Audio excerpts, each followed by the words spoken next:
ingat? Kira-kira nih, apa yang kalian ingat tentang sistem periodik unsur? Seperti apa itu sistem periodik unsur?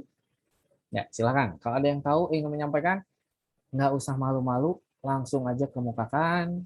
Saya pengennya kita sama-sama aktif. Ya, kira-kira nih, ketika berbicara atau ketemu kalimat atau kata yang berhubungan dengan sistem periodik unsur, apa yang kalian ingat dan kalian ketahui? Ya, mungkin dari Adin, Azril, Abel, Iren, Kansa, dan Radif. Kira-kira nih, apa sih yang diingat atau diketahui tentang sistem periodik? Ada golongannya. Ada golongannya, kata Adin. Sip. Ada lagi, Adin? Atau yang lain mau menambahkan?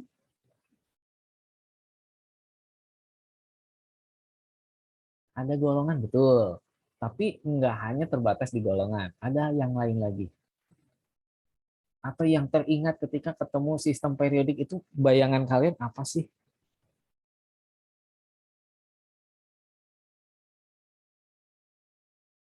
Gimana? Ada yang ingat? Atau benar-benar lupa? Ada periode. Ada periode. Ah, sip, betul Iren. Ada lagi yang mau menambahkan? Udah golongan, udah periode. Ada lagi?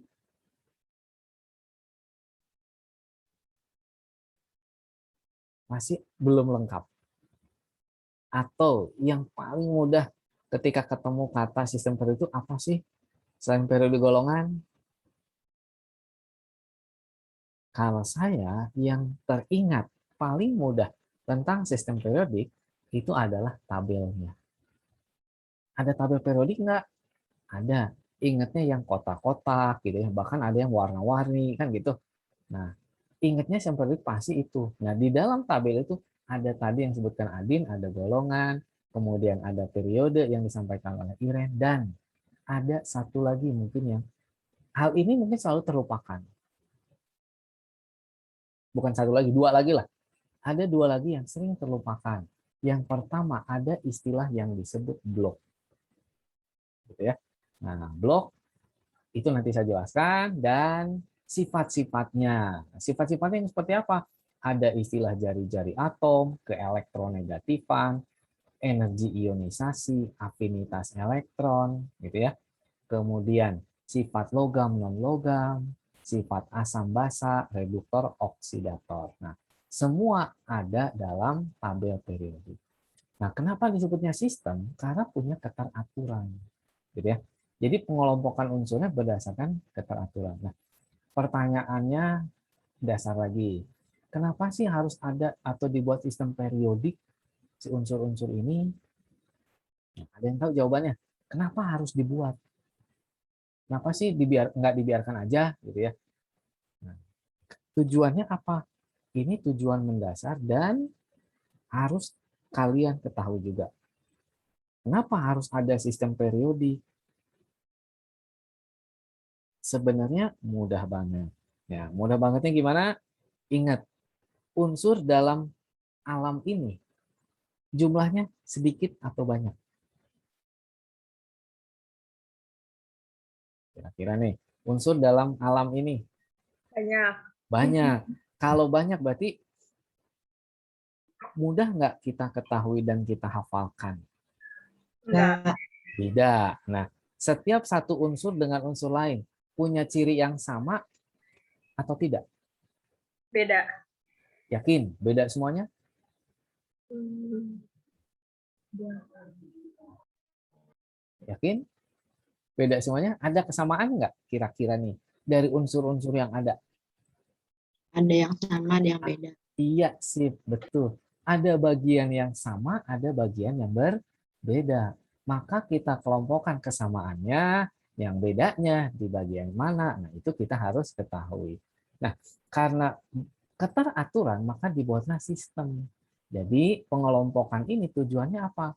Untuk mempermudah identifikasi. Ya. Karena unsur itu banyak, maka kita harus identifikasi. Sama seperti manusia. Manusia ini jumlahnya banyak. Nah, apakah ciri-cirinya sama? Ada kesamaan, ada perbedaan. Kesamaannya gimana? Oh, mungkin ada kepala, ada tangan, ada mata, ada kaki, kan gitu ya. Nah, perbedaannya gimana? Sifat-sifatnya. Nah, jadi ada bagian yang sama, ada bagian yang beda. Tujuannya untuk identifikasi. Kebayang kalau tidak diidentifikasi. Misal, manusia tadi, dalam jumlah yang banyak nggak ada namanya.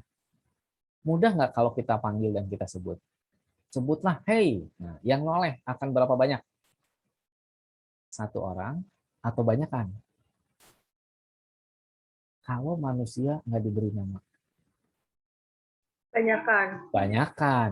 Mudah nggak kita identifikasi siapa itu yang menjawab panggilan kita? Kan kesulitan gitu ya. Hey, hey, hey, gitu kan nolehnya banyak banget. Sedangkan kita butuhnya ke satu orang.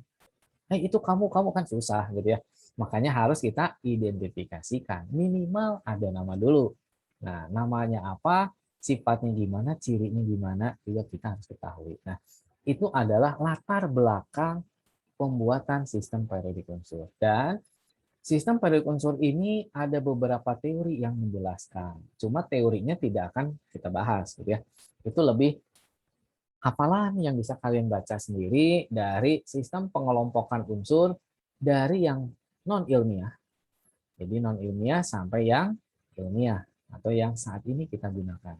Yang non ilmiah itu bukan menggunakan menurut para filsafat, gitu ya.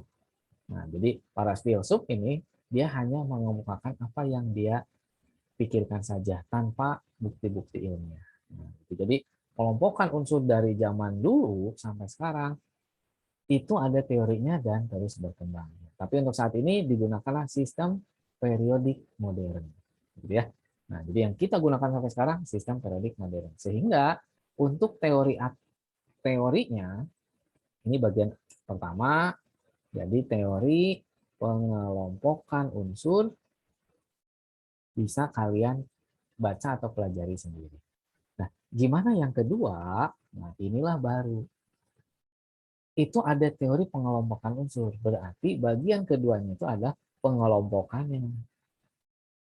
Nah, pengelompokan unsur berdasarkan apa? Tadi sekilas sudah saya sebutkan bahwa pengelompokannya itu berdasarkan sifat dan ciri-ciri. Nah, sifat dan ciri-ciri itu sebenarnya ada dua hal. Ada sifat fisik, ada sifat kimia. Nah, sifat fisik itu sesuatu yang bisa kita lihat secara langsung. Misalnya apa? Seperti warna, wujud, gitu ya. Kemudian wujud jangan lupa ada pada cair, gas, atau kalau larutan bukan ya. Jadi wujudnya ingat tiga aja, padat, cair, dan gas. Warnanya bisa hitam, bisa kuning, gitu ya. Kemudian beratnya seperti apa, itu adalah bagian sifat fisik. Nah, sifat kimia lebih ke sesuatu hal yang tidak bisa terlihat oleh mata secara langsung. Nah, dalam hal apa sifat kimia ini? Itu ada berkaitan dengan reaksi, gitu ya. Jadi kalau reaksi ini awal mulanya kita nggak bisa lihat, tapi ketemu yang lain dia akan bereaksi. Nah, itu baru kita bisa ketahui. Nah, dalam pengelompokan unsur ini dikelompokkan tadi berdasarkan ada kesamaan, ada perbedaan. Nah, fokus kita adalah di kesamaan dulu. Karena kita nggak mungkin mengelompokkan berdasarkan perbedaan. Bingung nantinya. Si A, si B, si C ini beda semuanya. Masa kita kelompokkan? Kan nggak mungkin. Jadi yang kita kelompokkan berdasarkan kemiripannya. Nah, kemiripannya ada apa aja? Yang pertama tadi sudah disebutkan oleh Adin, yaitu yang kita kenal dengan istilah golongan. Nah, yang kedua, pengelompokan berdasarkan apa? Tadi sudah disebutkan oleh Irene, yaitu berdasarkan atau bukan berdasarkan, disebutnya periode. Nah, dua hal ini yang kalian pasti sering kenal dan ketahui. Tapi jangan lupa satu lagi. Nah, ini yang jarang dibahas atau dijelaskan. Tapi saya harus jelaskan. Kenapa? Untuk memudahkan. Nah, yang ketiga ini berdasarkan blok. Berdasarkan blok. Nah, apa sih golongan periode dan blok ini? Nah, unsur dikelompokkan ke dalam golongan yang sama jika apa? Nah, jadi jika gimana nih? Ada yang hafal? Golongan itu yang gimana? Kelompokkan unsurnya berdasarkan, nah, saya buatnya gini nih. Pengelompokan unsur berdasarkan apa nih? Elektron valensi. Sip, jumlah elektron valensi. Tapi kalau secara urutan sih sebenarnya lebih baik itu periode dulu. Nah, jadi periode dulu baru sebenarnya golongan. Nah, gimana dengan periode? Periode itu pengelompokan unsur berdasarkan apa nih? Nah, periode berdasarkan apa? Saya kasih clue, huruf depannya K. Kulit. Kulit. Nah, jadi berdasarkan kulit terluar. Betul yang disampaikan Azil. Jadi periode pengelompokan unsur berdasarkan kulit terluar, kalau golongan itu berdasarkan jumlah elektron valensi. Nah, jadi periode ingatnya kulit, golongan ingatnya elektron valensi. Nah, gimana dengan si blok? Nah, ada yang tahu nih, blok itu yang gimana? Pasti pengelompokan. Nah, unsur berdasarkan apa? Kira-kira nih. Saya kasih clue, huruf depannya S. Huruf kedua U. Huruf ketiga B. Kulit. Subkulit, betul Kansa. Nah, jadi berdasarkan subkulit, dan ini yang jarang diekspos. Jadi sebenarnya pengelompokan unsur itu berdasarkan tiga hal ini. Berdasarkan kulit, jumlah elektron valensi, dan subkulit. Nah, kulit terluar. Nah, nanti kita ingat lagi dalam konfigurasi elektron. Gitu ya. Jadi periode itu berdasarkan kulit dan dalam penulisan periode itu secara apa? Secara horizontal atau vertikal? Kira-kira nih, periode menurun atau mendatar? Ya, gimana kan, Sa? Kamil? Ya? Atas ke bawah atau kiri ke kanan periode itu? Atau diagonal? Kiri ke kanan. Gimana? Agak kurang jelas. Dari kiri ke kanan. Kiri ke kanan. Nah, kiri ke kanan itu secara horizontal atau vertikal? Secara horizontal atau mendatar. Jadi unsur yang memiliki atau terletak pada kulit yang sama, dia akan terletak pada periode yang sama dan ditulisnya secara horizontal atau mendatar. Nah, itulah periode. Gimana dengan golongan? Penulisan golongan berarti secara gimana nih? Vertikal. Vertikal. Kalau vertikal itu berarti saya nyebutnya menurun lah ya. Nah, menurun dari atas ke bawah. Inilah golongan. Kemudian blok, pengelompokan unsur berdasarkan subkulit. Berarti penulisannya gimana? Penulisan secara blok atau per bagian. Jadi blok itu bagian, sama seperti rumah di komplek kan. Ada blok A, blok B, blok C, itu adalah untuk per bagian tadi. Nah, bagian tertentu. Nah, ini adalah awal kita mengetahui tentang periode, golongan, dan blok. Dan perlu diingat lagi, dalam periode ini yang paling mudah, karena hanya berani kulit terluar saja. Kemudian yang termudah kedua apa? Sebenarnya adalah blok. Blok itu yang seperti apa? Blok itu berdasarkan subkulit tadi. Jadi dalam blok itu nanti akan ada yang disebut sebagai blok. Nah, ingat, subkulit ada apa aja?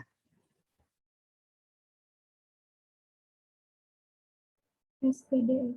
SPDF. Tapi, nah, Gimana dikatakan unsur itu terletak pada blok S?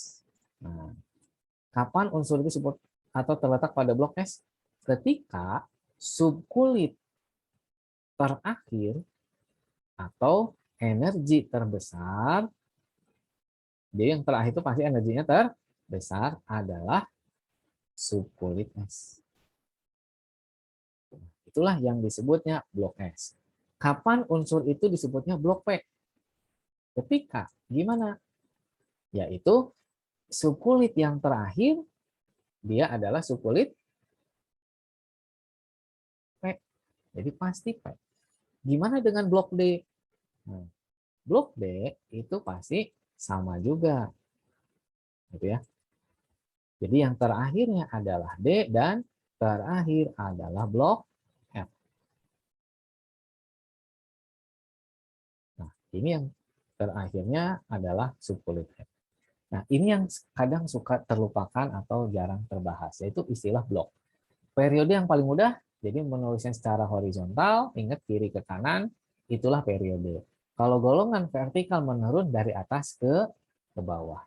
Nah, tapi bahasan yang lebih luas adalah tentang si golongan. Jadi biar enak, si blok ini saya buat di poin 2 aja, biar lebih enak nih. Gitu ya. Biar lebih enak. Nah, karena golongan yang lebih luas. Sebelum saya lanjutkan ke golongan, sampai sini bisa dipahami dulu? Bisa, Pak. Bisa. Sip. Terima kasih, Abel. Untuk yang lain? Bisa, Pak. Bisa. Adin dan Azril, terima kasih. Nah, sistem periodik unsur ini relatif materinya lebih sedikit dan lebih mudah dibandingkan struktur atom itu sendiri. Gitu ya. Nah, tapi harus hati-hati, butuh ketelitian juga. Nah, golongan ini pengelompokan yang jauh lebih rumit. Ya, lebih rumit karena lebih luas. Nah, pengelompokan golongan itu ada yang disebut sebagai golongan. Huruf depannya U, ada yang ingat? Huruf kedua T. Ya, gimana Abel? Utama. Utama, betul kata Azil. Jadi ada unsur yang terletak pada golongan utama. Nah, golongan utama sering penulisannya diberi simbol A besar. Itu golongan utama. Yang kedua, ada yang disebut unsur golongan huruf depannya P. Kedua R. Ketiga, transisi, betul kata Abel. Jadi ada unsur golongan transisi dengan notasinya sering diberi simbol B besar. Dan golongan terakhir, inilah golongan yang disebut transisi. Kata lanjutannya huruf depannya D. Keduanya A. Ketiga L. Kira-kira nih, transisi apa nih? Keempatnya A. Kelima M. Keenamnya selesai. Jadi yang ketiga itu ada unsur golongan transisi dalam. Nah, apakah transisi dalam diberi notasi C? Tidak. Jadi transisi dalam itu nanti istilahnya berbeda. Nanti kita bahas sedikit. Nah, kapan unsur ini akan digolongkan ke dalam golongan utama A atau A ya, atau golongan transisi atau B dan transisi dalam? Melihatnya adalah dari blok. Nah, golongan utama ini dia yang terletak pada gimana? Pada atau subkulitnya lah. Atau terletak pada blok. Nah, terletak pada blok S dan P. Jadi kalau dia blok S atau P itu pasti golongan utama. Nah, kemudian kapan unsur disebut golongan transisi? Kalau dia unsur yang terletak pada blok apa nih transisi? D Blok sama D. Ya, blok D ya. Nah, kemudian Gimana kalau dia pada transisi dalam? Nah, kalau transisi dalam itu terletak pada blok F. Nah, jadi saya sebutkannya di bloknya dulu, gitu ya. Jadi setelah blok ini barulah ketika blok S letaknya gimana? Nah, blok P itu gimana? Nah, itu kita bahas. Nah, yang pertama dulu. Kalau dia terletak pada blok S, itu akan ada dua kelompok. Jadi blok S dan blok P gitu ya. Jadi S sendiri boleh, ada P-nya juga boleh. Itu golongan utama. Nah, sehingga bahasa mudahnya gimana kalau ingin berbicara golongan utama? Subkulit terluar atau terakhir gitu ya. Jadi subkulit terakhirnya itu ada di NS atau NS NP. Jadi NS itu kalau dia blok S, blok P itu berarti NS dan NP. Nah, ini menunjukkan bahwa dia akan ada golongan utama. Nah, kita mulai dari yang NS dulu. Ketika unsur itu terletak pada NS1, gitu ya. Jadi NS1, maka dia adalah unsur yang terletak pada golongan 1. Karena terakhirnya subkulit S, berarti dia golongan utama, jadi golongan 1. Atau golongan yang universal yang terbaru itu golongan 1. Nah, golongan 1 ini atau 1A itu diberi nama sering dengan istilah golongan alkali. Itulah yang berakhir di NS1. Kemudian, kalau dia berakhirnya di apa nih? Nah, NS2. Ya, kalau NS2, dia golongan berapa? 2. 2. Sip. 2A, 2B? A. 2A. Atau nama lain dari 2A. Ini sebutnya golongan 2 ya. Nah, golongan apa nih kalau 2A? Tetap ada alkali tapi ada tambahan tanah. Jadi golongan alkali tanah. Nah, gimana blok P? Nah, ingat blok S itu ingat subkulit S maksimal berapa elektron? 2. 2. Maka hanya ada 2 golongan yang berakhir di NS1 dan NS2. Nah, simbol N ini itulah menyatakan periodenya karena kulit.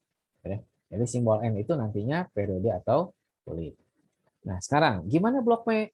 Blok P itu karena S-nya sudah penuh, maka dia akan mengisi subkulit selanjutnya, yaitu N. P itu diawali pasti 1 elektron, kan gitu ya. Nah, ingat N1, N1, NS-nya harusnya 2 ini. Salah nulis saya. P-nya 1. Gitu ya. Nah, NS2, NP1. Berarti berapa golongannya? Golongan ini tadi berdasarkan jumlah elektron valensi. Jadi kenapa golongan NS1 itu golongan 1A?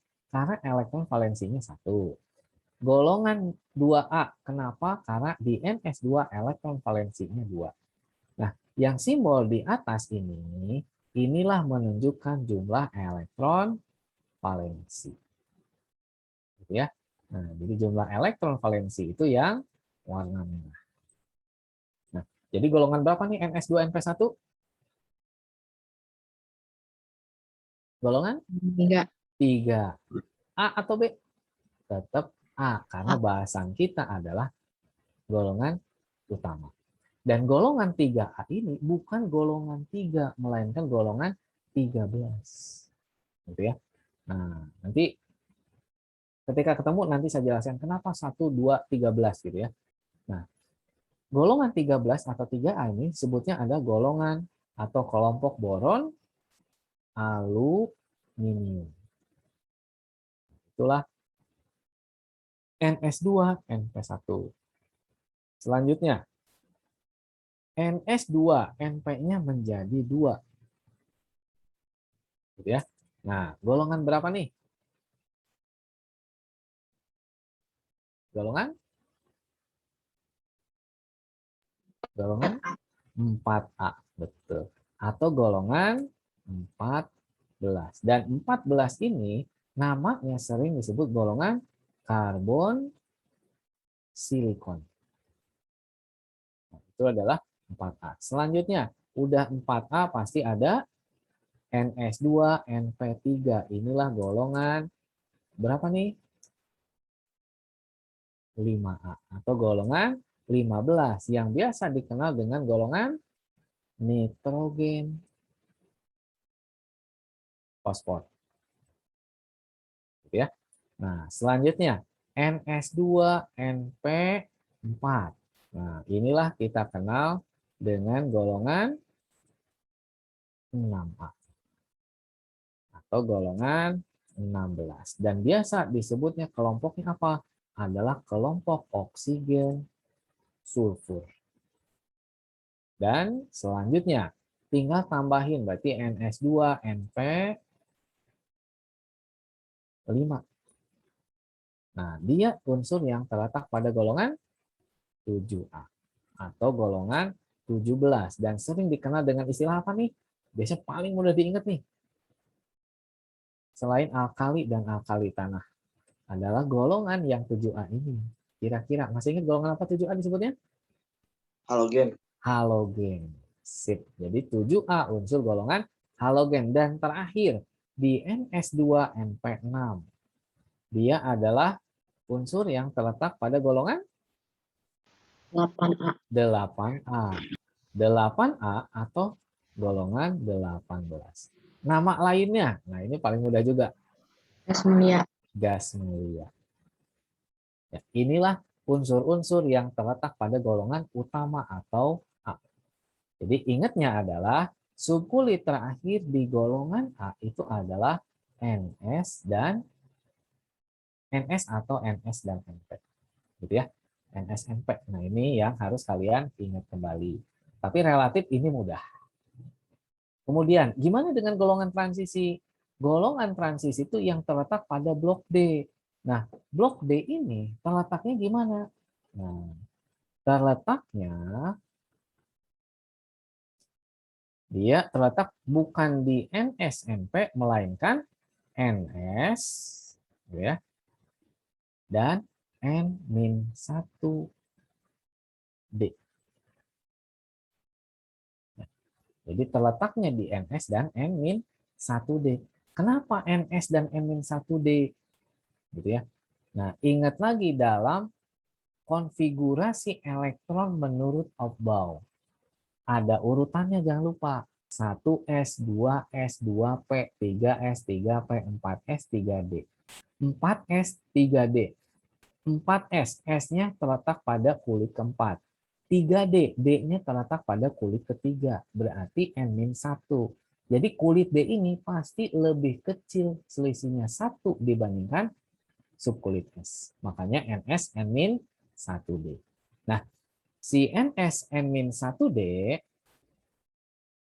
ini ya. NS ini pasti dimulai 2. N-1D. Dengan elektron valensinya pasti dimulai 1 dulu. Kira-kira nih, kalau udah 1, golongan berapa nih? Kira-kira golongan berapa nih? NS2, N-1D1. Tetap golongan itu berdasarkan jumlah elektron valensi. Jumlahkan 2 tambah 1 pasti 3. 3. 3 apa? Adalah 3B. Nah, golongan 3B ini, inilah yang disebut golongan 3. Nah, dalam unsur golongan transisi tidak ada nama khusus seperti utama tadi. Jadi kalau utama kan ada alkali, alkali tanah. Kalau subkulit D atau transisi yang B ini, semua diberi nama sama, yaitu sama-sama golongan transisi. Jadi nggak ada transisi yang 3B apa nama khususnya, tidak ada. Gitu ya. Nah, cuma khususnya nanti golongan 1B yaitu disebutnya golongan logam mulia. Selanjutnya, nah gimana nih kalau seperti ini?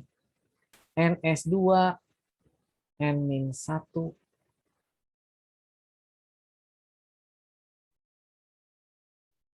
N-1 D-nya berapa? Berarti dimulai dengan 2. Kira-kira nih golongan berapa?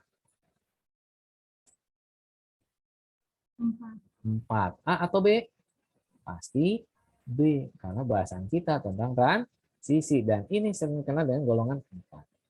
Nah, dengan cara yang sama, pasti akan kita dapatkan. Gitu ya. Jadi, nah cara yang sama gimana? Hanya mengganti jumlah elektron valensi D-nya aja menjadi 3. Dia akan menjadi golongan 5B atau golongan 5. Dan selanjutnya, gimana kalau NS-nya 2, N-1, D-nya 4? Ini sudah kita bahas di pertemuan selanjutnya. Ada konfigurasi penuh, setengah penuh. Nah, NS2, N-1, D4 itu berlakunya konfigurasi penuh, setengah penuh. Sehingga penentuan golongannya bisa menggunakan konfigurasi stabil. Jadi NS2, N-1, D4 boleh diubah menjadi NS2, N-1, D5. Nah, inilah unsur golongan 6B atau golongan 6. Dan nah, NS2, N-1, D-nya 5. Gitu ya. Nah, ini langsung jumlahin aja, pasti di golongan 7. B atau golongan 7. Dan selanjutnya, NS-nya 2, N-1, D-nya 6. Langsung aja, 2 tambah 6 pasti 8. Kurang 1. Golongan 8. Nah, selanjutnya, NS2, N-1, D7. Kira-kira golongan berapa ini? 2 tambah 7, 9. Tapi nggak ada angka 9 dalam golongan. Maksimal 8. Karena dia lebih dari 8, yang 9 ini, dia dikelompokkan menjadi golongan 8B juga. Tapi kalau golongan yang terbaru itu disebut golongan 9. Jadi tidak ada dua golongan yang angkanya sama. Jadi dia sebutnya golongan 9. Dan selanjutnya NS2 N-1 D8. Nah, 8 ini 2 tambah 8 10. Karena 10 juga ingat maksimal 8, maka dia tetap dikelompokkan ke 8B. Tapi golongannya golongan 10. Ya. Dan gimana kalau NS2 N-1 D9? Ingat lagi seperti yang 6D tadi. NS2 N-1 D9 ini berlaku konfigurasi stabil penuh setengah penuh. Karena D-nya untuk stabil butuh satu lagi. Karena S dan D overlap atau tumpang tindih, maka elektron dari si S dia beralih ke D. Jadilah NS1 N-1 D10. Inilah unsur golongan. Ada nggak golongan 11? Nggak ada.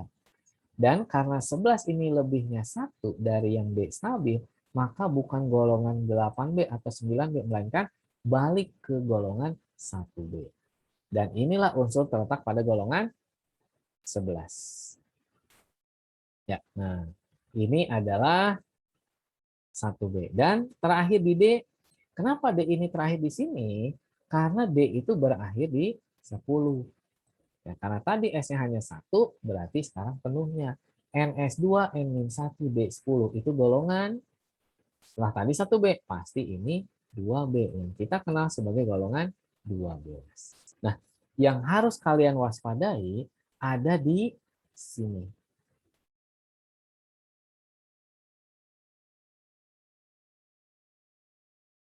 Ya, nah, jadi saya waspadai, saya bilang saya waspadainya di situ. Kenapa? Karena selalu terlupakan. 8B ini punya 3 elektron valensi.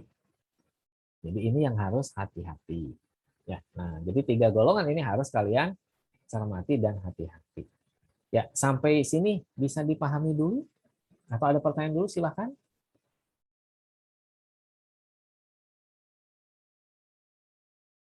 Ya, sampai sini. Bisa dipahami? Bisa. Bisa. Sip. Kansa bisa. Yang lain? Gimana Adin? Bisa? Bisa. Sip. Adin dan Kansa bisa. Yang lainnya? Bisa, Pak. Bisa juga. Sip. Terima kasih Abel. Kita lanjutkan. Gimana kalau dia unsurnya transisi dalam? Nah, transisi dalam bedanya dengan si tadi, baik itu baik itu golongan utama A, golongan transisi B, hanya di subkulit terakhirnya aja kan. Nah, kalau dia transisi dalam, maka terakhirnya di blok F. Nah, blok F itu ingat, tadi urutannya 4S, 3D, 4P, 5S, gitu ya. 6D, 5S, 4D, 5P.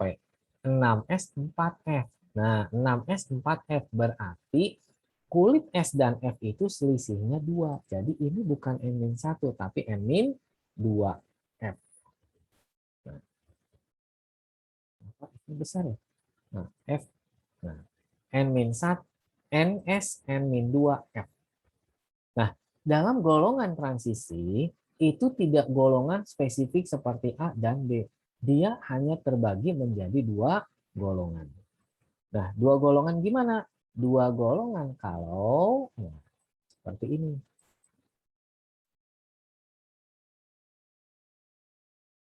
Nah, ketika dia berakhir bukan NS, N-1D elektron, tapi elektronnya justru yang belum diketahui, maka saya anggapnya X. Kemudian, ini adalah Y elektronnya. Ini adalah NS, N-nya itu kulitnya udah pasti. Ketika S-nya terletak pada kulit ke-6, berarti F-nya adalah 2. Karena 2. Kurangi 2 berarti 4 ya. Jadi inilah 4F. Jadi kalau berakhir di 6S 4F, itu yang disebut golongan lantamida. Nah, enaknya kalau golongan transisi dalam udah seperti ini. Dan gimana kalau berakhirnya di 7S? Kalau 7S berarti F-nya berapa? Tinggal kurangi 2, berarti 5. Nah, jadi 7S 5F itu disebutnya golongan aktinida. Seperti ini. Jadi inilah pengelompokan unsur berdasarkan kesamaan dan perbedaannya. Jadi kesamaannya apa? Kalau pada periode subkulit yang sama itu sebutnya periode. Pada subkulit yang sama itu sebutnya blok. Pada jumlah elektron valensi yang sama itulah golongan. Golongan ada golongan utama, transisi, dan transisi dalam. Ya, sampai sini pengelompokan unsur selesai. Ya, sampai sini dulu. Bisa dipahami?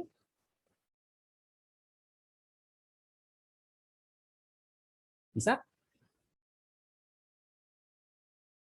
Nah, kalau bisa, kita langsung ke contoh.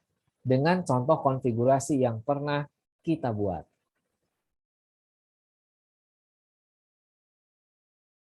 Nah, langsung ke 3 contoh aja nih. Tentukan periode dan golongan dari 3 unsur berikut. Nah, caranya gimana? Nah, konfigurasi kan udah kita buat nih. Masih ingat urutan penulisan konfigurasi? Nah, kita ingat lagi nanti dengan contoh yang lain.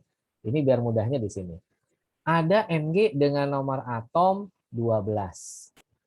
Dibuat konfigurasi disingkat jadi Ne3S2. Nah, inilah yang saya sebut sebagai subkulit blok. Artinya blok yang mana? Ketika yang dituliskan terakhir setelah gas mulia, fokus kita di sini. Nah, 3S2 subkulit terakhirnya S. Berarti dia unsur yang terletak pada blok apa nih? Pada blok S. S. Nah, kalau blok S berarti golongan utama transisi atau transisi dalam? Transisi. Utama. Utama. Utama ya. Nah, Ya. kalau blok S pasti golongan utama. Nah, dari 3S ini, nah kita tentukan dia terletak pada periode berapa? Lihat kulitnya. Dalam 3S2, kulitnya kulit keberapa tuh? Kulit keberapa nih? 3. 3. Maka terletak pada periode 3. Kemudian golongan. Tadi golongan ini menunjukkan elektron valensinya. Elektron valensinya lihat si angka 2 aja. Nah, elektron valensinya 2 berarti golongan 2. 2A. Sip, betul golongan 2A atau golongan 2. Nah, inilah kalau contohnya MG. Ya, sampai sini bisa dipahami? Bisa ya? Nah, untuk P dan FE silahkan kalian coba 2 orang langsung di layar. Cepat-cepat dia dapat. Tentukan bloknya, periodenya, dan golongannya. Pertanyaannya itu. Silahkan. Siapa yang mau langsung nyoba di layar?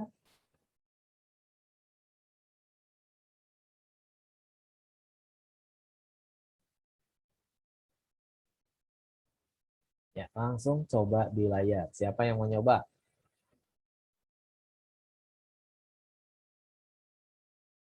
Nah, belum ada yang mau nyoba nih. Siapa yang mau nyoba? Langsung coret-coret di layar aja. Siapa cepat dia dapat. Yang cepat pasti akan dapat yang lebih mudah.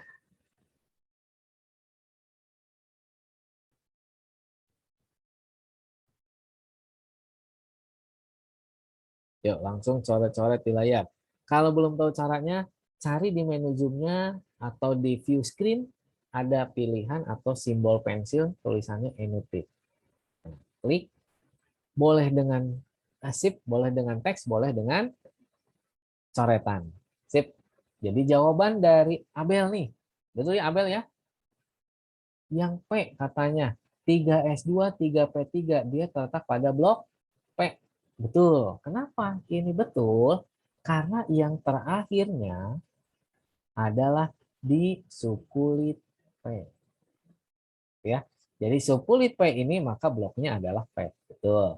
Periodenya 3, maka lihat aja. P ini terakhir, maka kalau P itu S-nya di bawah. Tadi kan? Ingat NS, NP. Lihat kulitnya. Oh, sama-sama kulit 3, maka terletak pada periode 3. Golongan 5. Kenapa 5? Tinggal jumlahkan aja. 2 elektron tambah 3 elektron. Jadilah 5. Sip.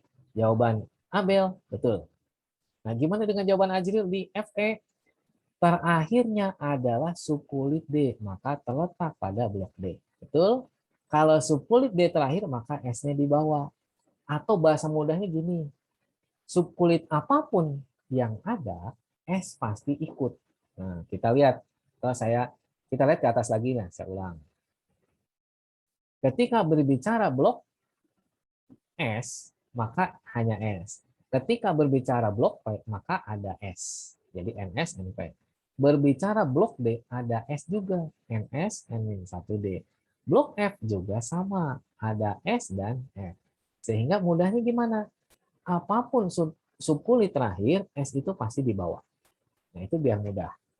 Jadi terletak pada blok D dan di sini kita lihat 4S dan 3D. Kulit mana yang lebih luar? Kulit keempat atau kulit ketiga? Kira-kira yang lebih luar tuh angka 4 atau angka 3? 4. 4. Maka terletak pada periode keempat. Betul. Golongan sama seperti yang tadi. Jumlahkan aja elektron valensinya. 2 tambah 6 pasti 8. Jadi inilah unsur golongan 8B. Ya, sampai sini. Bisa dipahami? Dan, nah ini bisa dipahami. Satu contoh lagi nih. Nah, satu contoh lagi gimana? Satu contoh lagi adalah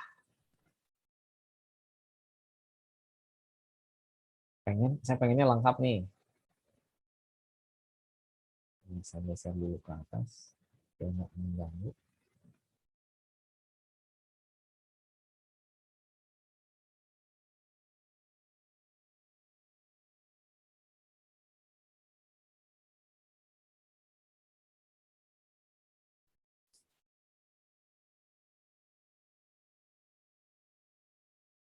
Kelebihan. Ya, anggaplah ini ya. Nah, yang selanjutnya adalah gimana kalau saya punya unsur dengan notasinya seperti ini. Anggaplah unsur itu adalah X dengan nomor atom misal adalah 34. Nah, siapa yang mau nyoba? Dengan 34 ini caranya gimana? Pasti tentukan konfigurasi elektron, kemudian blok dan periodenya.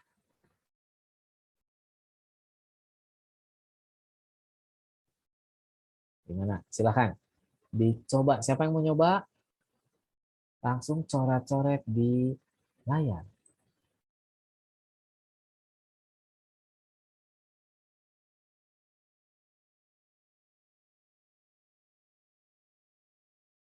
Silakan yang mau nyoba. Nggak usah takut, nggak usah ragu. Saya pengen yang belum kebagian. Tadi kan udah nyoba nih Ajila sama Abel. Nah, yang lain. Gimana kalau 34X? Konfigurasi blok, periode, dan golongan. Mungkin yang Ajril ada kurang. Periode kurang I. Siapa yang mau nyoba untuk 34X? Dimulai dari konfigurasi, lanjut ke blok, periode, dan golongannya. Setelah ini kita lanjutkan ke poin terakhir di sistem periodik unsur. Adalah poin C. Ya, siapa yang mau nyoba 34X?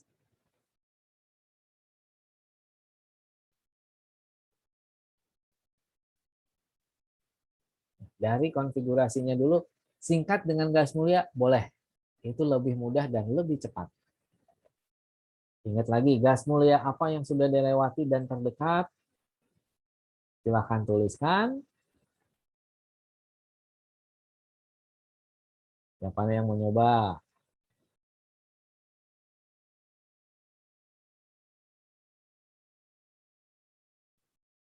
Ya, belum ada yang mau nyoba nih.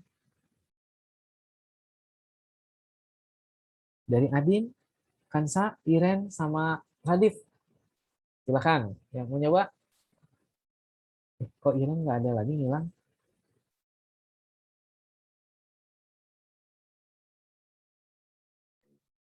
Iren izin keluar, Pak. Oh, izin keluar. Ada keperluan katanya. Oh gitu, sip. Silahkan nih, mau dari Adin atau Kansa atau Radif yang mau nyoba. Sip, Kansa katanya. AR4S2 3D10 4P4. Konfigurasinya apakah 34 elektron? Betul. Lanjutkan. Tentukan blok, periode, dan golongannya sah.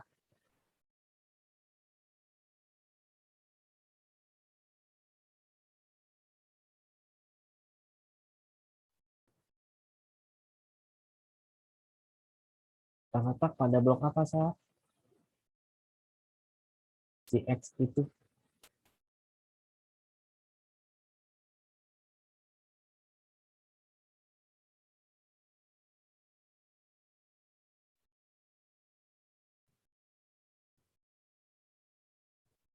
Blok, periode, dan golongannya. Meskipun kalau pertanyaan di soal dominan tentang periode dan golongan ya. Nah, kenapa saya blok tulis kan biar kalian mudah. Silakan. Blok, periode, dan golongannya belum.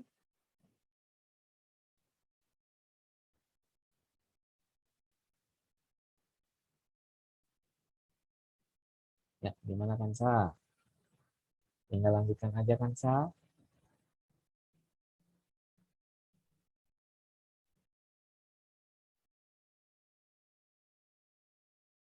Dengan teks aja biar lebih cepat.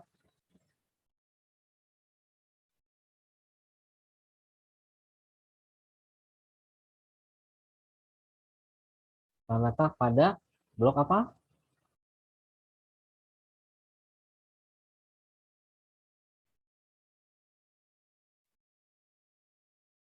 Kira-kira ada yang bisa bantu?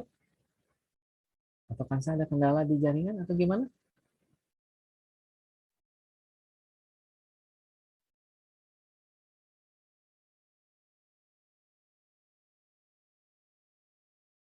Dia terletak pada blok apa nih si X?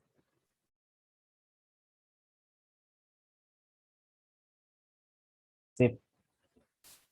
Nah, ada Adin. Nah, jadi kata Adin, ini betul Adin ya? Yang nambahin blok? Adin bukan?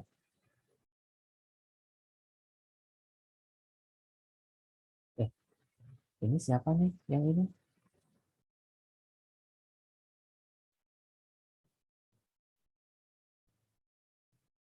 Kalau ini siapa nih? Oh, Adin ada 2, Din? Bentar Pak, bentar. Keketuk. Oh, Ini.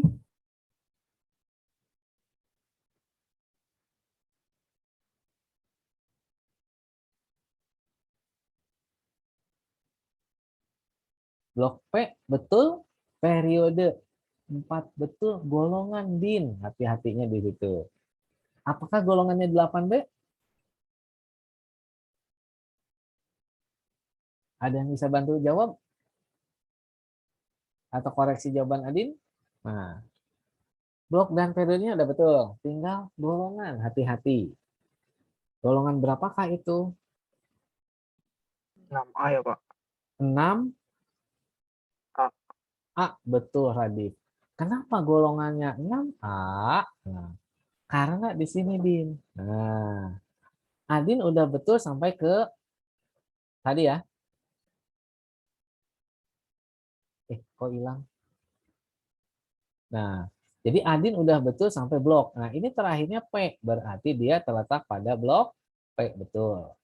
Kemudian, dia unsur yang terletak pada periode berapa? Adin juga tadi udah betul. Periodenya 4.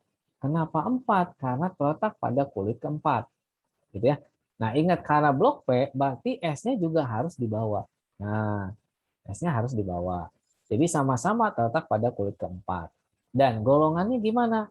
Tinggal jumlahin aja, Din. Golongan itu ada jumlahkan elektron valensi. 2 ditambah 4 itu pasti 6. A atau B? Adalah A. Ya, ini adalah unsur X. Ya. Nah, ini sebagai latihan terakhir untuk penentuan periode dan golongan. Sampai sini, ada yang mau disampaikan atau ditanyakan dulu? Silahkan. Sebelum saya lanjutkan ke terakhir di sistem periodik. Nah, yang terakhir ini lebih menguras pemahaman karena lebih ke analisis nanti. Dan hati-hati dengan yang poin C ini. Itu yang paling dominan muncul dalam seleksi PTN. Kalau tentang sistem periodik. Ya, sampai sini bisa dipahami dulu? Bisa dipahami? Bisa, Pak. Bisa, Pak. Iya, sip. Ya, Adin bisa tahu kan Iya, Kak. kekeliruannya? Sip. Itu mungkin terbayang-bayang yang FE kalau kata saya, gitu ya. Karena udah blok dan periode betul, lihatnya, oh ini FE golongan 8B. Kayaknya terbayang-bayang ke situ. Ya, kita lanjutkan ke poin C. Nah, jadi poin C, apa yang poin C? Ini adalah tentang sifat periodik. Nah, sifat periodik ini tadi saya sudah sampaikan banyak, gitu ya. Tapi ketika berbicara sifat periodik, minimal 4 sifat harus kalian pahami. Nah, minimal 4 itu apa aja? Yang pertama itu dengan istilah yang disebut jari-jari atom. Ya. Jadi jari-jari atom ini harus kalian pahami duluan karena dia yang paling mudah. Nah, jari-jari atom ini apa? Kalau kita definisikan jari-jari atom itu adalah jarak dari inti ke kulit terluar. Nah, itu adalah jari-jari atom. Ingatnya seperti jari-jari sepeda, kan gitu ya. Atau jari-jari ban motor, velg mobil. Itu punya ukuran yang berbeda-beda. Beda ukuran itu menunjukkan jarak dari si inti. Inti itu berarti asnya, gitu ya. Jadi dari as ke terluar itu adalah jari-jarinya. Jadi ada jari-jari atau ring disebutnya gitu ya. Ada ring 14, 17 gitu ya. Nah, 16, 18 seperti itu. Itu adalah jaraknya. Nah, kemudian yang kedua yang wajib kalian pahami adalah tentang keelektronegatifan. Jadi keelektronegatifan harus kita pahami yang kedua. Jadi yang pertama tadi jari-jari atom, kedua adalah keelektronegatifan. Nah, apa itu keelektronegatifan? Keelektronegatifan itu adalah kecenderungan atau kemampuan atom, suatu atom ya, untuk menarik elektron. Jadi kemampuan suatu atom untuk menarik elektron itu adalah keelektronegatifan. Menarik elektron siapa? Dari atom lain. Jadi kalau atom dia sendiri itu udah pasti dia tarik. Tapi keelektronegatifan itu lebih kecenderungannya menarik elektron dari atom yang lain. Nah, itu adalah yang kedua. Nah, gimana dengan yang ketiga? Yang ketiga itu adalah energi ionisasi. Nah, apa itu energi ionisasi? Ini adalah besarnya energi untuk melepas satu elektron keluar, membentuk ion positif. Jadi kalau energi ionisasi harus membentuk ion positif, gitu ya, karena melepas. Ingat lagi, kalau melepas itu karena dia kekurangan atau kelebihan elektron, pasti kelebihan. Kelebihan itu pasti simbolnya positif. Nah, itulah energi ionisasi. Yang keempat, ada istilah yang disebut afinitas elektron. Nah, ini yang sering ketukar antara energi ionisasi dan afinitas elektron. Atau ketukar apa? Definisinya seringnya seperti itu. Kalau afinitas elektron itu ada besarnya energi yang diperlukan atom untuk menerima satu elektron dalam wujud gas, membentuk ion negatif. Atau biar enak, menerima satu elektron membentuk ion negatif dalam wujud gas. Nah, ini boleh sama aja sebenarnya. Ya. Nah, ini adalah yang keempat. Nah, jadi dari sifat 1 sampai 4 ini adalah sifat yang wajib kalian pahami dan ketahui. Nah, jadi minimal 4 ini. Tapi boleh nggak ditambah? Boleh, itu jauh lebih baik. Nah, apalagi sifat yang kelima? Yang kelima ini adalah sifat logam dan non-logam. Nah, jadi sifat logam yang gimana? Ini saya pisahkan. Jadi sifat logam itu adalah sifat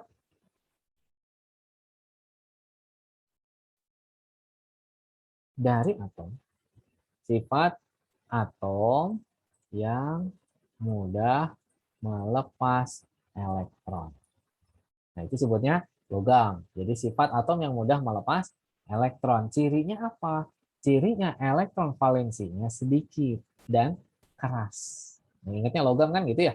Nah, kalau non logam gimana? Kebalikannya. Jadi dia adalah sifat atom yang mudah menerima elektron. Jadi logam non logam. Nah, kemudian apalagi selain logam non logam? Ada sifat yang disebut sifat asam. Nah, sifat asam gimana? Adalah kecenderungan menghasilkan atau langsung aja menghasilkan ion H+. Biasanya kan gitu. Kalau basa, nah ada asam pasti ada basa. Ini menghasilkan ion OH-. Nah, kapan ada H+ OH-? Ketika mereka bereaksi. Jadi unsur-unsur dalam sistem periodik tadi ketika bereaksi menghasilkan ion apa, atau bisa berikatan dengan apa, membentuk ion apa. Nah, itu sebutnya nanti sifat asam dan basa. Kemudian, selanjutnya adalah sifat reduktor. Nah, apa itu sifat reduktor? Adalah sifat dari atom yang mengalami reaksi oksidasi. Nah, nama lain dari reduktor ini apa? Nama lainnya adalah pereduksi. Nah, itu reduktor atau pereduksi. Nah, dan terakhir sifatnya yaitu oksidator atau pengoksidasi. Nah, pengoksidasi ini adalah zat yang ketika bereaksi dia mengalami reduksi. Nah, ini adalah 10 sifat periodik yang kalian harus ketahui, gitu ya. Nah, jadi harus kalian ketahui, tapi minimal 4. Jadi, poin 1 sampai 4 itulah minimal yang kalian ketahui dan paham. Nah, selebihnya seiring waktu akan kalian pahami lebih, gitu ya. Jadi seiring waktu akan dipahaminya lebih. Kenapa? Akan mulai terbiasa dengan pengulangan-pengulangan. Tapi yang 4 itu wajib kalian ingat dan paham. Nah, gimana kecenderungannya? Jadi si sifat period ini dengan banyaknya sifat ada kecenderungan dalam tabel. Jadi kecenderungan sifat dalam sistem periodik. Nah, kecenderungannya gimana? Kecenderungannya ini saya anggap atau ibaratkan si sistem periodik itu ada suatu kotak. Gitu ya. Nah, jadi saya anggap dia sebagai suatu kotak. Jadi suatu kotak, dan kecenderungan ini lebih berdasarkan kemungkinan yang terjadi. Tapi perlu diingat, dalam ilmu kimia ini sering dikenal dengan istilah ilmu pengecualian. Maka ketika ada kecenderungan, kadang muncul pengecualian. Jadi selalu makin besar kecuali. Nah, itu dalam kimia. Jadi dengan kecenderungannya gimana? Tergantung letak periode dan golongan. Kalau dia dalam satu periode, ingat periode itu nulisnya horizontal, berarti kiri ke kanan. Nah, kecenderungannya gimana? Kecenderungannya adalah, nanti saya tuliskan, gitu ya. Jadi kecenderungannya adalah nanti saya tuliskan. Kemudian, gimana kecenderungan yang lain? Nah, dalam satu golongan dari bukan atas ke bawah, kalau sebut saya nulisnya, saya lebih senang dari bawah ke atas. Nah, inilah kecenderungan mereka. Nah, kecenderungannya gimana? Kecenderungannya adalah saya anggap si ini itu istilahnya tadi sistem periodik ya. Jadi ada sistem periodik, saya singkat dengan istilah SPU. Nah, jadi ada SPU,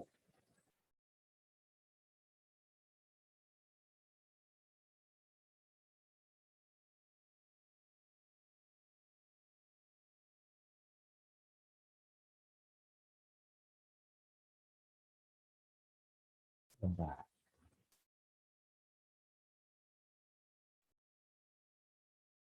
Nah, jadi nih ada sistem periodik unsur, kecenderungannya ingat kiri ke kanan, ini tuh kiri ke kanan, ini bawah ke atas. Lihat tanda panah aja kan gitu ya. Nah, kecenderungannya gimana? Kalau saya sering nulisnya adalah seperti ini. Nah, kecenderungannya itu adalah sifat aki semakin besar, ini itu artinya semakin besar. Tapi sifat R-nya dia akan semakin kecil. Nah, apa itu aki dan R? Gitu ya. Nah, jadi R-nya itu akan semakin kecil. Boleh si aki dan R-nya ini diganti. Ada istilah yang disebut piano dan lorak. Jadi pianonya juga dia akan semakin besar dan loraknya juga akan semakin kecil. Nah, apa maksud dari aki, R, piano, dan lorak? Nah, barangkali ada yang pernah ketemu atau dibahas ketika masih SMA? Ada yang pernah masih ingat apa itu aki dan R? Nah, kalau aki, nah ini menurut saya, aki, A-nya itu adalah singkatan dari afinitas elektron. Jadi afinitas elektron itu adalah A. Kemudian K, K itu adalah singkatan atau simbol dari keelektronegatifan.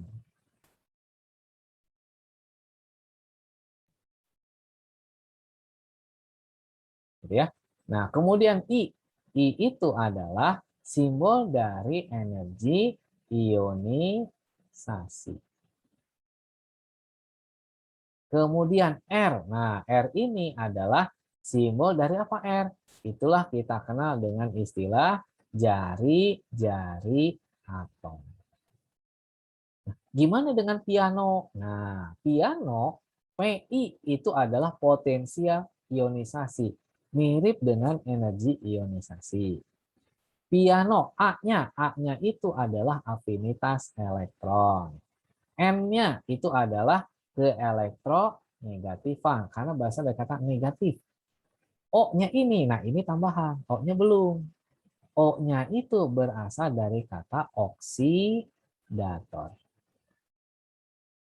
Jadi oksidator itu makin ke kanan, makin ke atas dia semakin besar. Berarti dia makin mudah mengalami reaksi reduksi. Lo, lo-nya. Lo-nya itu adalah dari, nah di sini nggak ada aki dan R ya. Lo-nya itu dari kata logam. Jadi logam itu makin ke kanan, makin ke atas dia semakin kecil. Nah, makanya makin ke kanan ketemu gas mulia kan, maka sifat logamnya semakin kecil. Ra-nya gimana? Ra inilah, itulah radian atau radius, yaitu jari. Nah, gimana dengan asam basa? Asam basa itu sedikit berbeda. Jadi kalau sifat asam gimana? Dia akan semakin kuat jika dia semakin ke bawah. Jadi asam itu semakin ke bawah dan semakin ke kanan. Nah, gimana kalau sifat basa? Sifat basa akan makin kuat jika makin ke bawah tapi makin ke kiri. Nah, ini asam basa sedikit berbeda. Nah, inilah tentang sifat periodik dan kecenderungannya. Sampai sini materi sistem periodik selesai. Ya, untuk sistem periodik ini atau sifat periodik, ada yang mau disampaikan dan ditanyakan dulu sebelum kita ke latihan? Ada yang mau ditanyakan atau disampaikan? Atau bisa dipahami untuk sifat periodik ini?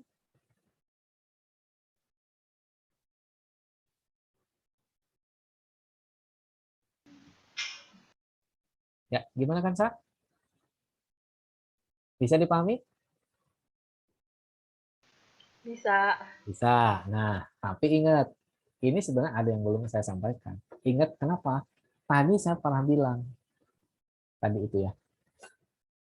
Dalam kecenderungan ini, kimia sering sebutnya ilmu pengecualian. Nah, kecualinya, tadi belum ada yang komen.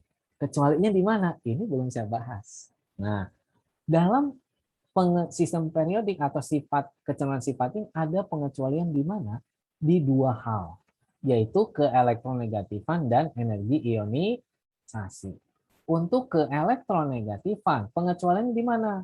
Kalau dia ketemu golongan gas mulia, itu golongan 8A. Gas mulia ini unsur yang stabil atau tidak? Stabil. Stabil. Kalau stabil berarti mungkin nggak dia narik elektron lagi dari luar? Kecenderungannya kecil. Maka karena udah stabil, golongan 8A ini keelektronegatifannya nilainya akan 0. Ini pengecualian. Jadi makin ke kanan tuh nggak makin besar ternyata. Ada pengecualian di 8A. Bahwa dia sama dengan 0. Justru dia bisa lebih kecil. Pengecualian kedua gimana?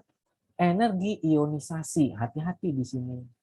Nah, pengecualian energi ionisasi nanti akan berlaku yang konfigurasi stabil. Nah, jadi konfigurasi stabil penuh setengah penuh. Nah, kecenderungannya gimana? Biasanya pengecualian di dua hal. Unsur yang terletak pada golongan 2A itu energi ionisasinya akan lebih besar dibandingkan 3A. Kenapa bisa terjadi? Ingat lagi konfigurasi elektronnya. Bahwa 2A itu berakhir di S2. Kalau 3A S2 dan P1. Nah, ingat energi ionisasi itu yang melepaskan elektron pada kulit terluar. Kulit terluar berarti kalau 2A di S, kalau 3A di P. Nah, ingat kestabilan subkulit. S ini penuhnya 2 atau 1. Sedangkan P penuhnya 6 atau setengahnya 3.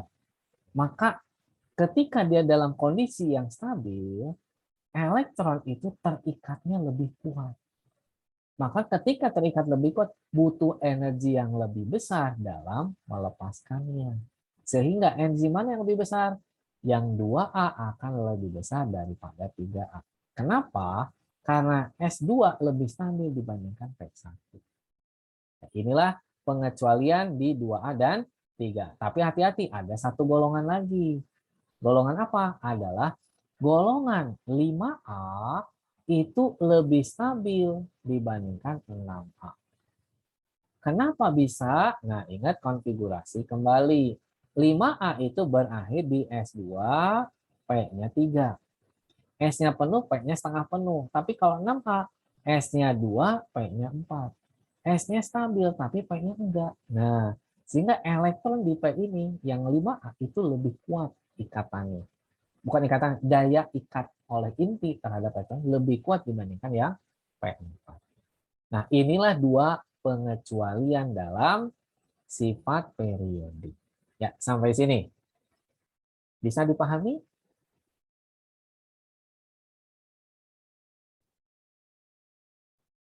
Ya, bisa dipahami? Bisa, Pak. Iya, sip. Terima kasih Adin. Yang lain? Bisa, Pak. Iya, Abel bisa. Radit, bisa Radit? Bisa, Pak. Bisa. Azril? Bisa, Pak. Kansa? Insya Allah bisa, Pak. Nah, ketika bisa, langsung dengan soal aja saya. Gitu ya. Saya pengen dengan soal aja. Bentar.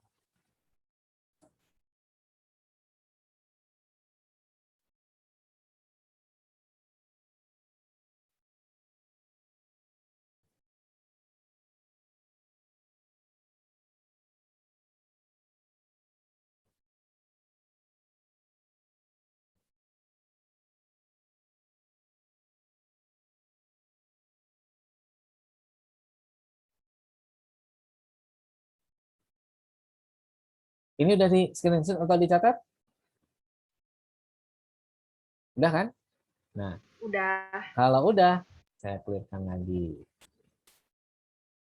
Kita lanjutkan ke soal nih. Gimana dengan soal ini? Ada soal katanya seperti ini. Siapa yang mau nyoba? Langsung. Nomor 5 dan 6. Saya agak perkecil aja biar lebih enak leluasan nulisnya. Yang pasti masih terbaca lah segini. Silakan. Nomor 5 dan 6. Nomor 5 udah kita bahas tadi. 6 juga sebenarnya udah. Yang nyoba langsung tuliskan di layar. Nah, silakan.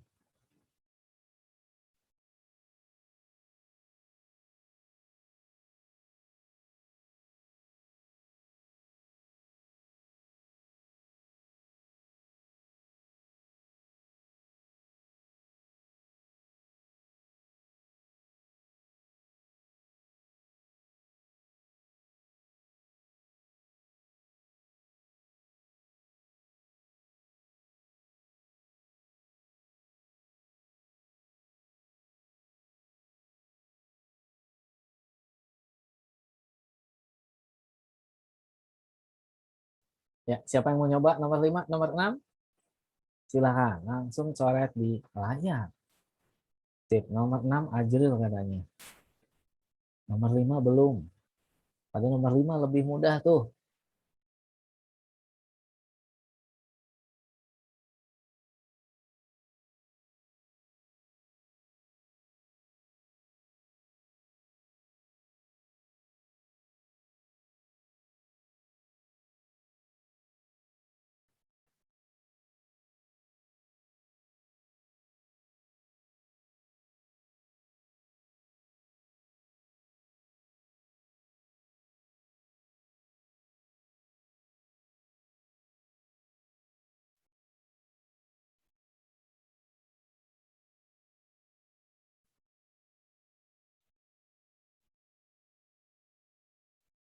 Ya, nomor 5 belum ada yang mau nyoba?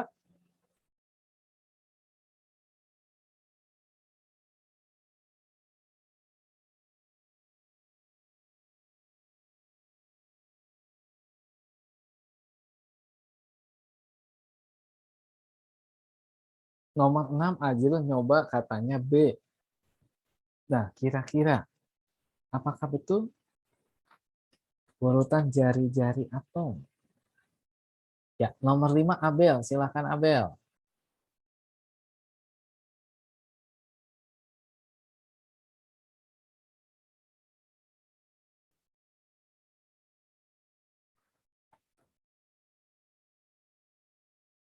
Ya, kata Abel nomor 5 adalah E. Kira-kira betul nggak tuh? Dari Abel dan Azril.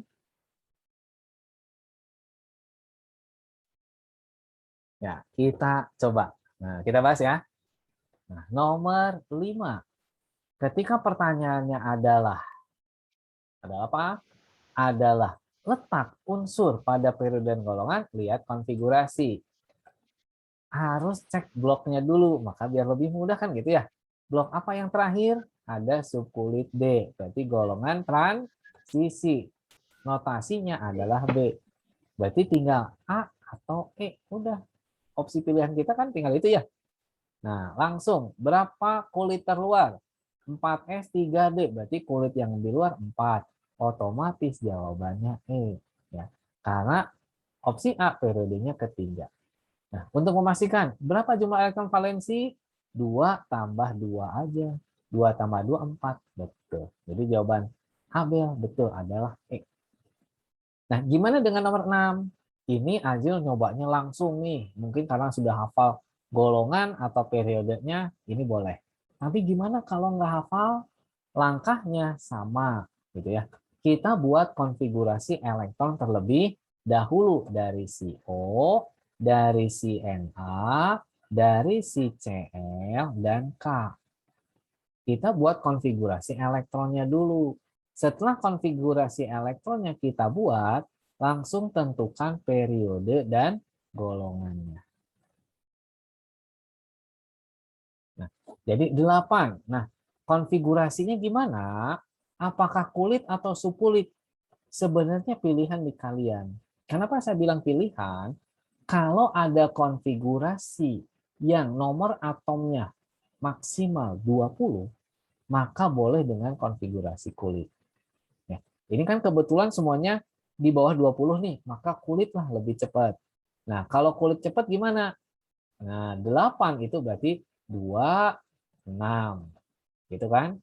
26. Oh, hanya 2 kulit. Berarti dia terletak pada periode 2. Golongan. Golongannya berapa?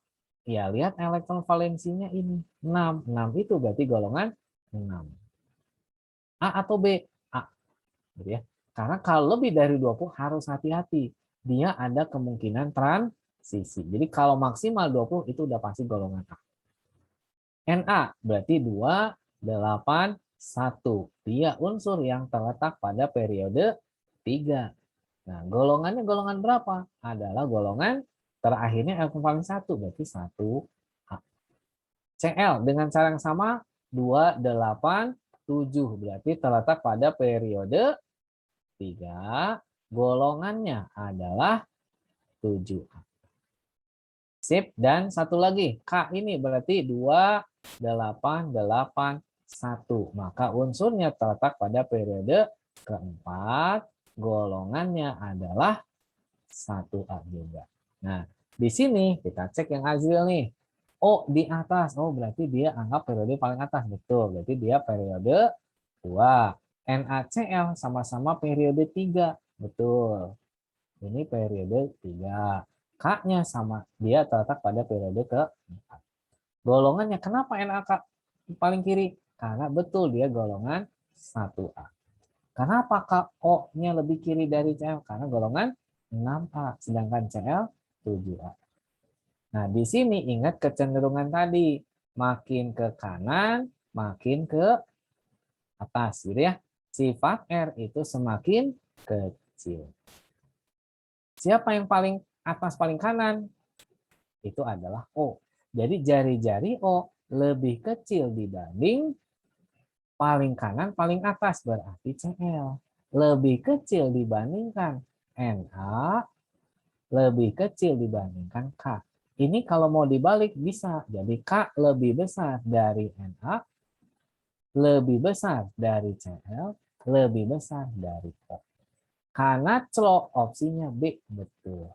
Sip. Jadi yang Azila coba, betul. Itulah nomor 5 dan 6. Nah, untuk nomor 5 dan 6, bisa dipahami? Pak, mau nanya, Pak. Ya. Kalau misalnya yang nomor 6, kalau misalnya ada Li, itu kan di atas Na, tapi sebelah kiri. Terus sama Cl itu lebih besar mana? Nah, teman yang didahulukan. Jari-jari tetap yang diprioritaskan adalah kulit. Jadi kalau Li dengan Cl, mana jari-jarinya lebih kecil? Lihat periodenya. Li periode keberapa? Periode 2. 2. Nah, si Li periodenya kedua. Jadi saya kasihnya analogi aja. Ini ada inti atom plus ya. Kemudian ada kulit ke-1, kemudian kulit ke-2, kulit ke-3. Li itu terletak pada periode 2, berarti kulit kedua. Berarti di sini kan? Nah, ini anggaplah si Li. Kemudian Cl itu terletak pada periode 3, kulit ketiga. Nah, ini analoginya. Berarti secara jari-jari, mana yang lebih kecil? Yang hanya pada kulit 2 atau kulit 3? 2. Kulit 2. Jadi tetap meskipun Li di kiri, Cl di kanan, lihat tetap kalau jari-jari lihatnya kulit. Siapa yang kulitnya lebih kecil, ya pasti jari-jarinya lebih kecil. Siapa yang ketika itu Li dan Cl itu karena beda kulit, maka mudah seperti ini. Jadi pengelompokannya lihatnya kulit. Tapi kalau dalam satu periode lihatnya posisi kiri atau kanan. Ya, bisa dipahami? Kalau misalnya afinitas elektron juga sama berarti apa? Afinitas elektron sama. Jadi prinsipnya sebenarnya gampangnya gini aja. Afinitas elektron ke elektronegatifan dan energi ion kebalikan dari jari-jari. Nah, jadi kalau jari-jari jawabannya B, berarti kalau ke elektronegatifan gimana? Nah, kalau ke elektronegatifan kan itu K ya. Jadi si akinya makin kanan, makin atas, sifatnya semakin besar. Jadi ke elektronegatifan. Nah, kalau ke elektronegatifan ini agak sedikit ngacak. Ya, sedikit ngacaknya gimana? Na dengan Cl bisa dibandingkan, tapi K dengan Cl ini nggak bisa. Dia sulit, dia udah beda golongan, beda periode, maka sulit dibandingkan secara langsung. Tapi sebenarnya udah ketahuan, golongan 1A ini logam, logam cenderung melepaskan elektron, berarti ke elektronegatifannya akan kecil. Gitu. Nah, jadi kalau seperti ini, saya kasih soal ke elektronegatifan, ini khawatirnya jadi salah konsep. Salah konsep di mana? Di K dengan Cl-nya ini. Jadi kalau ngelihat kayaknya makin atas, makin kanan, makin besar. Gitu kan? Nah, jadi secara prioritas sebenarnya kecenderungan nggak ada salah. Berarti yang makin kanan, makin atas, elektronegatifan paling besar. Berarti siapa yang paling besar? Adalah O. lebih besar dibandingkan dengan Cl, lebih besar dibandingkan Na, lebih besar dibandingkan K. Ini kalau secara kecenderungan tadi betul, ini OCl NaK. Jadi tinggal dibalikin aja. Tapi kalau memahami konsep benernya, ini agak sulit K dengan Cl dibandingkan. Kalau lihat ke elektronegatifan. Kenapa? Karena dia golongan beda, periode beda. Kalau ini kecenderungan gimana? Tapi tetap kecenderungannya tadi, makin ke kanan, keelektronegatifan akan makin besar, makin ke atas juga makin besar. Jadi hasilnya seperti ini. Jadi sebaiknya sebenarnya gitu ya, membandingkan ke elektronegatifan itu kalau sifatnya dekat-dekat. Misalnya, O dengan Cl dia sama-sama non-logam. Nah, ini biasanya itu yang selalu dibandingkan. Tapi kalau udah logam dengan logam, ngapain dibandingkan? Ini udah jelas kok gitu ya. NaK pasti keelektronegatifan kecil. Jadi lebih lihatnya sebenarnya kalau yang seperti ini dibuatnya dalam bentuk jari-jari. Ya, seperti itu, Ajri. Terima kasih, Pak. Ya. Nah, yang harus hati-hati. Nah, hati-hati di mana? Energi ionisasi. Sebenarnya tetap yang harus kalian hati-hati energi ionisasi. Jadi kalau di sini ada Mg dengan Al, nah itu Mg lebih besar dibandingkan Al. Itu bagian dari pengecualiannya. Ya, mungkin sampai ini yang bisa kita bahas karena waktu yang membatasi perjumpaan kita gitu ya. Jadi materi sistem periodik unsur alhamdulillah sudah selesai, tinggal kalian coba kerjakan soal-soalnya. Gitu ya. Nah, ketika ada kesulitan boleh kalian hubungi saya langsung melalui WA atau nanti mungkin saat tatap muka. Silahkan. Jadi materi untuk hari ini selesai. Kita lanjutkan pertemuan selanjutnya, berarti di tatap muka itu langsung ke materi selanjutnya, ikatan kimia. Nah, ikatan kimia lebih seru lagi. Gitu ya.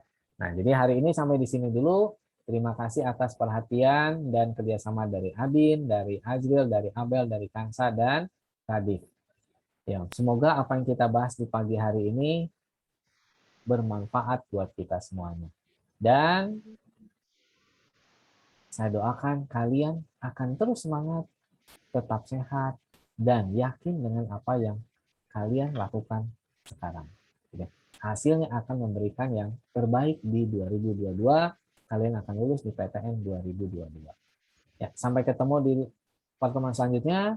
Terima kasih dan wassalamualaikum warahmatullahi wabarakatuh. Waalaikumsalam. Terima kasih, Pak. Iya sih, sama-sama.